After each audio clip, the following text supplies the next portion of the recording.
S form fill up பண்ணிட்டீங்கன்னா கீழ office ரூம்ல இந்த ஃபார்ம்ல 7வது பக்கத்துல என்ன போட்டிருக்கீங்கன்னு பாருங்க.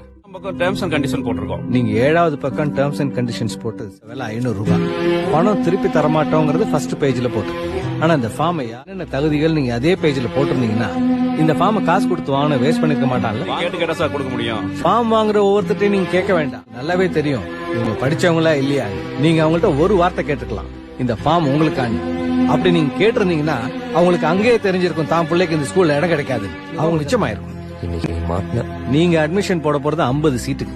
ஆனா 7000 ஃபார்முக்கு மேல நீங்க வித்திருக்கீங்க. நல்லா தெரிஞ்சவன் படிச்சவன் கூட தான் பிள்ளைக்கு இந்த ஸ்கூல்ல ஒரு எண்ணத்துல உங்க ஸ்கூல் வாசல்ல படுத்து கிடந்துட்டு காலைல ஃபார்ம் வாங்கிட்டு போறான். அவங்கள பத்தி நான் பெருசா பேச வரும்ல. ஆனா படிப்பறிவு இல்லாதவங்களுக்கு உங்க ரூல்ஸ் எல்லாம் அவங்களுக்கு தெரியாது சார்.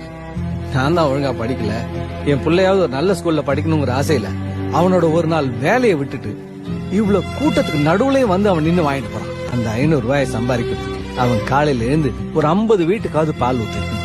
அவன் அவ்வளவு கஷ்டப்பட்டு சம்பாரிச்ச காசை நீங்க ஈஸியா உள்ள வாங்கி போட்டுக்கிட்டு அனுப்பிச்சிடுறீங்க. படிப்பு எல்லாருக்கும் முக்கியம்னு சொல்லிட்டு அந்த படிப்பே வியாபாரம் ஆக்கிட்டு உங்களோட வியாபாரத்தால நல்லா படிக்கிற ஏழை கூட இந்த படிப்புங்கிறது நம்மளுக்கு இல்ல பணம் உள்ளவங்களுக்கு மட்டும்தான் எண்ணத்தை மட்டும் தயவு செஞ்சு உருவாக்கிடாதீங்க.